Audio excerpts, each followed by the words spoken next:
Kahio. Yes, I hope to stage give to her more time and let her share her vision and everything. Yes, stage for you. Please. Hi, my name is Winnery Kahio. I'm just going to start with a trailer of my film Rafiki, and then we'll get started after. Let's make a pact that we will never be like any of them down there. Instead, we're going to be something real. Yes, something real. Yes. Sitting at the corner, me and Susie know. We ain't got no worries, we are looking like the odd. Nianze Kenya. Twende round. Ndapata hizo vitu zote unataka. Pesa kwa bank, a mortgage. Nadhani hizo ndio vitu mimi udai tu. Si hizo ndio vitu kila mtu hutaka Kenya. Doesn't she just look like a proper woman? Look at you. You're nothing.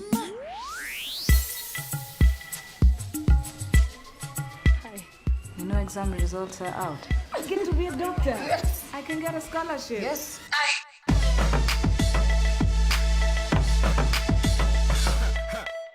Wasichana wa MCA. Unadhani mababa zao wanajua? Lakini kilichonishangaza, kuna Wakenya ambao kidogo wanaishtumu serikali kwa sababu ya msimamo wao wa ndoa ya jinsia moja.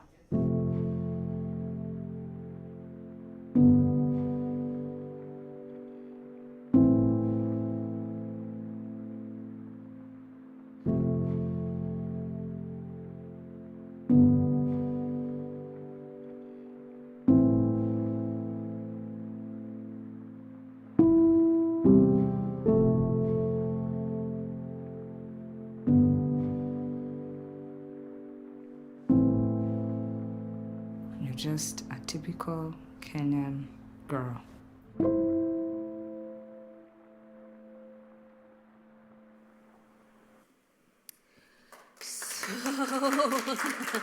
Thanks. I haven't said anything yet. So in 2018, Rafiki was banned. It was banned because it was a same-sex film based on a story called Jambula Tree. And though it wasn't a shock to many others, it was quite a surprise to me because the Kenya that I know, the Kenya that I love, is always full of music, concerts, the beautiful sounds of Muthoni Drummer Queen, the absolute wonderful voice of artists like Blinky Bill.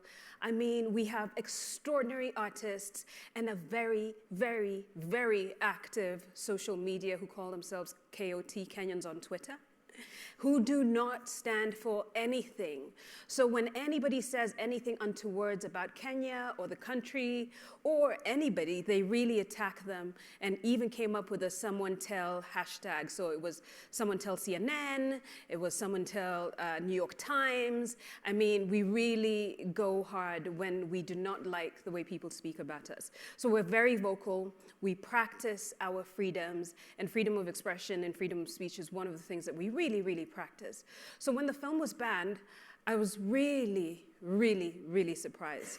And what surprised me the most about the ban was the reason the Kenya Film Classification Board gave. They gave the reason that the film was not remorseful enough. They said that if I change the ending of the film and make it more remorseful, then they would give me a rating. Because they didn't like the idea of legitimizing or normalizing the LGBT community in Kenya, which was ridiculous. But what it did, what the ban did, meant my parents couldn't see the work. They only heard an officer of the government say that my work was so absurd, was so vile, that no voting adult in Kenya could see it. That's all they heard. And then the film was banned. So even though they wanted to be able to advocate and support the work, they couldn't because they had no concept of the work that I had done. But it also meant that it pits you against your government. It makes you feel like your work is somehow unpatriotic because they're saying that the work that you've done cannot be seen in your own home country, and the work that you've done goes against the national norms and values of the country, which I don't believe to be so. But when they said it was remorseful, that really hurt. Because one of the things I pride myself at being is an Afro bubblegumist. Now, Afro bubblegum is fun, fierce, and frivolous African art. It is art that is full of joy. It is art that is full of imagination. It is art that is it just sings with hope and joy at every point. And that is what is so fabulous about this idea of Afro bubblegum. But not all art from Africa is Afro bubblegum work. In fact, we created an Afro bubblegum test, kind of like the Bechdel test, to figure out what art could be considered Afro bubblegum. And the questions that we asked are 2 or more Africans in this piece sick or dying? Are 2 or more Africans in need of saving? Are 2 or more Africans desperate, hopeless, or lost? And we found that any work that says no to any of these questions would qualify as Afro bubblegum work. But the thing is about Afro bubblegum work is that it's not only modern art. It's when you stretch back into the history of African art, African tradition, African fantasies, creation myths. They're all full of joy, they're all full of laughter, and they're not remorseful. And when I started to dig and investigate the kinds of different work that was being banned across Africa, we found that the work that was being banned was the work that was considered not remorseful. It was the work that was full of joy and hope that was being banned. In 2014, a wonderful collective called the Next Collective, who make brilliant work, made a film called Stories of Our Lives that was based on real life stories of the LGBT community in Kenya. They then fictionalized the piece and they made it into these beautiful vignettes that were released in Toronto at the Toronto Film Festival. Stories of Our Lives was banned. The producer was jailed for a hot stint. And now George Gashara, the producer of the film, says that his film now lives in exile. But the Kenya Film Classification Board does not only ban films. They've extended their parameters to banning music, musicians, statues, and even lions. There was a picture of 2 male lions mounting that circulated at one point. And what happened is the Kenya Film Classification Board said that these 2 mounting lions should be separated, should be counseled, and even suggested that they learned that behavior from tourists in the national park that they had seen and were replicating that kind of behavior. But the laws that were used to ban the films, that are used to ban art, and that are used to ban lions, are old colonial laws, are remnants of colonial laws. There were laws that were created before our Constitution in 2010. There are laws that are based on the sedition laws that banned Pan-Africanists like C.L.R. James, George Padmore, Kwame Nkrumah, and Jomo Kenyatta in the late 30s in London, where they would come and disrupt the work that the Pan-Africans were doing.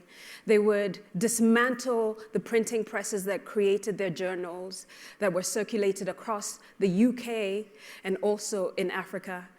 But they used these laws, these sedition laws, and they continue to use these sedition laws to ban work.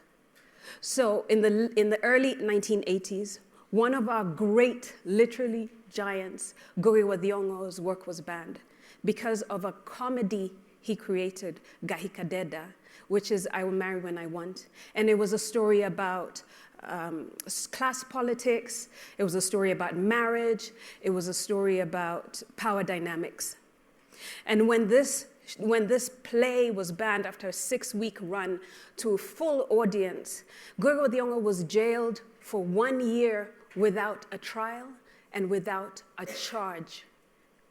After that, he was fired from his job at the University of Nairobi and then went into exile.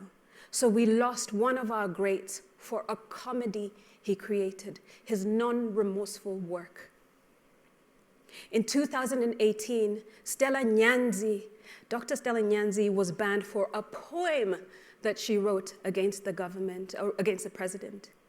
And in the poem, she was protesting the death of women and the disappearance of women and the murder of women.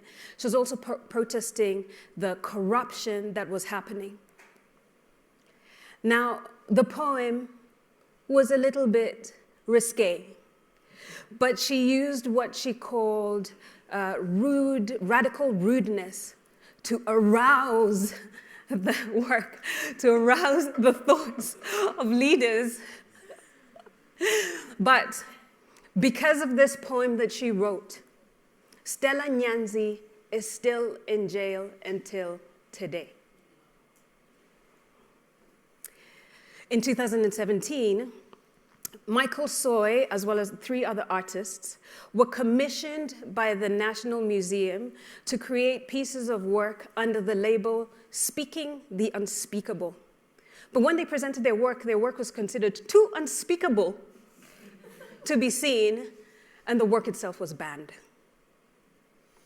Between 2012 and 2013, for 7 months, 2/3 of Mali had no music because it was banned. Now, imagine the world where Salif Keita and Ali Touré exist, having no music from Mali, silencing the voices, silencing the art that was coming from these spaces because it was not remorseful.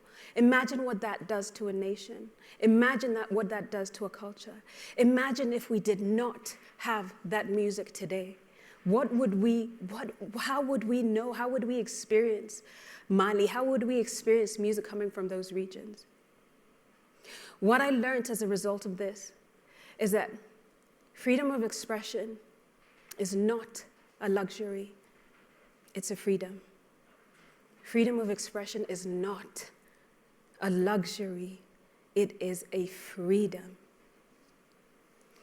Now, when I voted for our Constitution on August 4th, 2010, I did it knowing that my rights as a woman were being protected. And I did it as an artist knowing that my rights as for freedom of expression were enshrined in the Constitution and our Bill of Rights. Among the first pages of the Constitution, it says, every person has an obligation to respect, uphold, and defend the Constitution. So when our film was banned, we took the Kenya Film Classification Board to court, and we sued them for our rights to freedom of expression. We're still in court now. But as part of the court case, we asked for the ban to be lifted for 7 days so that the film could be nominated by Kenya as a foreign entry into the Oscars. And the judge at the time upheld our grant, our wishes, and for 7 days, the film was shown across Kenya. That meant not only were we able to see ourselves as people of joy, but the LGBT people in Kenya were able to see reflections of themselves. They were able to feel valid. They were able to feel seen. They were able to have voices. But it also meant that my family, who were unable to defend me at the beginning, could now see the work that I had made. So when we speak about freedom of expression, and when we think about the work that we do as artists, one of the things that continues to remain in my head is a line from the poet Lucille Clifton. And she asks, what have you traveled towards more than your own safety? Now, there's artists across Africa, Stella Nyanzi for one, Gogo Adiongo, who remains in exile. There's artists across Africa who challenge this idea of censorship, who work hard to make sure that you get the art that you deserve. But they only do it with your support. They only do it because they know that they have a willing audience who will listen, who will pay attention. And not only is this happening in Africa, it's happening in Spain, it's happening in China, it's happening in Russia. And there's other versions of censorship that continue to happen. In America, where they have a more like an economic type of censorship, where if you go into a studio, they can say, oh, you can't make a film with women as leads because no one wants to see a lead as a woman, or no one wants to see a transgender lead, or no one wants to see a black person as a lead character. So there's different types of subtle censorship that continues to exist. So while we as artists continue to do our part by creating, I challenge you not only to travel towards more than your own safety, but I challenge you to buy tickets, to go out and watch work of people that you want to see. If there is a female director and you want to see more female-directed films, buy tickets. Do it for the data, because this is the data that continues to feed the industries, that allows us to continue to make work. I'm not saying you have to see the film. I'm just saying you have to buy the tickets. So do it for the data and do it for us, because we are doing our part. But I challenge you to think, what are you doing? What is your part towards the cause of freedom of expression? Thank you so much.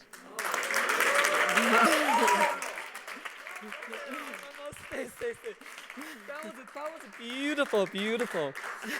I met Wanuri 2 years ago, then we talk about it. Then I always he talk about it. People have a different idea, colonial some idea about African people. So we are not just our poverty and drug problem, AIDS. No, we are the people full of joy and color. Yes, from the way she talk, the way she introduced what's happening in her country, and the beautiful energy and beautiful spirit. And I share with that. During the lunch, we talk about this. We often joke, maybe not correct, but we joke about this. I said, God, when they created this planet, they gave the white Caucasian people gold, money. You run in the economic and trick the world. And give the black people power, joy, and give our Asian people heavy soul. It's not right. I take it as a joke. Well, but somehow makes sense, But as I think I listened to the story, but I want to ask you, later I open the space for everybody. I want to ask you one very, very practical question. For as an independent filmmaker, if you want to have a project, and how do you, in that environment, looking for sponsorship or finance? How? I think there's different ways that we're doing that. At the moment, my concentration on funding is around the freedom of expression case. Mm-hmm. Because past the case that we're continuing to fund, we're looking for ways to create a freedom of expression fund within Africa. Yep. So that we can support artists like Stella Nyanzi, we can support other artists who are coming across the same kind of problems. Yes. Right? Mm-hmm. Our case at the moment, the first decision will be made on March 26th of this year. But we know that it's going to go into an appeal, and will probably be appealed a couple more times. So one of the things that we're trying to do desperately is raise money so that we can continue this, because we know that this not only is this a precedent-setting case, we know that it will influence the way the regional leaders think, yes, the ways sub-Saharan African think, and hopefully the way other people see what freedom of expression can do in their spaces. Okay, and if I have some donation for the project, everything, when this money or investment have to go to the government bureau before you reach the project or to the artist? Oh no, this for artistic projects that's different. We look for sponsorship in many different ways. Yes. Mm-hmm. For the Freedom of Expression Fund, we have a 501c that we've set up that allows people to donate into the fund. Yeah. Then what about another film? You have no idea when the court you open very soon, right? Next week? I have no idea what will happen. There's no indication from the courts which way that they'll go, because the judge who had initially lifted the ban for the 7 days was then changed. And now we have a new judge, so we have no idea which way the decision will go. I have one question. After the film being banned, what about the young people? They must be heard of, the movie. What's their reaction? Honestly, even the head of the classification board said, Yeah. when I ban your film, I'll make you very popular. He himself said it. So by banning the film, he really did help with the marketing of the film. And so when the film came out for the and so when the film came out for the 7 days, every day from 10 a.m. screenings to 10 p.m. screenings, every screening was sold out. Every screening was full because he had done such a good job marketing and promoting it. Sounds so easy, but she also get according to this film, The Bandit, and some people not very happy with it. She was get a person attacked. Yeah. That was. Yeah, and also, there were threats of arrest, obviously. There's been quite a thing. Yeah, it's been very hard. It's not an easy task. Not only do you lose friends and family because of the work that you do, which is ridiculous and unfair, but also yes, you are personally attacked, and you're just at risk as an artist. So, before I ask the last question, but I want to open to people. I'm sure a lot of friends want to ask you some questions. Please. Anybody want? Yes, please. First of all, just thank you. Beautiful. Thank you for giving us the beautiful joy that you put on the screen, and the bodies and the words of the microphone. Hello. Bodies and the words of the people that you film. It occurs to me that all art in some degree is a struggle, whether it's against your own demons or the situation you find yourself in. But not all struggles are created equally. And I wonder, especially here, where at least I and several folks I've spoken to are most inspired by the youngest people in attendance. What thought, what conversations, and maybe even what structures are you putting into place for the people who are coming next, who have to fight through and whose voice is maybe not as articulate as yours, not as polished, not as joyful, not as able to be successful? Because part of the story here is that you're just a phenomenal artist, and that is a process. And I worry about the people who have to fail along the way to their own phenomenal voice, and what structures, in addition to your example, might be provided to them.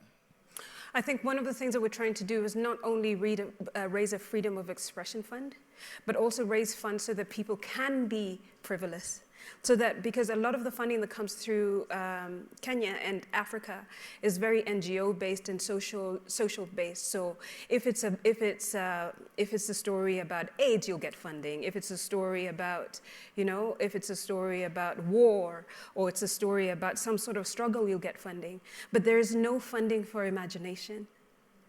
And what we want to do is create a fund so that you can be frivolous, so that you can fail. You have the money to fail, so that you have the money to just be imaginative, because imagination has no borders. And the more we can encourage it, the more we have a voice, and the more we can contribute to a global economy. Beautiful. Yes, please. Just a minute. The microphone's hand to you. Yes. Hi, I'm Srilekha. I'm from India. I'm a global shipper. I really wanted to ask you something, that when we talk about leaders, you shared your phenomenal story, but I want to also understand, because we are so that leaders, they don't be emotional, or they don't talk more about mental health in stages like this. I also want to understand, when you're going through this personal crisis, you're getting personal attacks, who were your biggest supporters and who were your mentors whom you looked up to and who helped you be where you are today? Well, now I have this wonderful, beautiful mentor, Jingxing. Right? Which is, I cannot even begin to underplay the role that she's already had in my life, even with the very brief moments that we've had together. So I now have the most glorious mentor. But before that, the people that I had were family and close friends. And it's really, really important, especially when you're doing work that is either controversial or work that goes against the norm, that you find a group of people and a good therapist. Yeah. Yes. To help you get through it. Yep. Good. Yes. Please.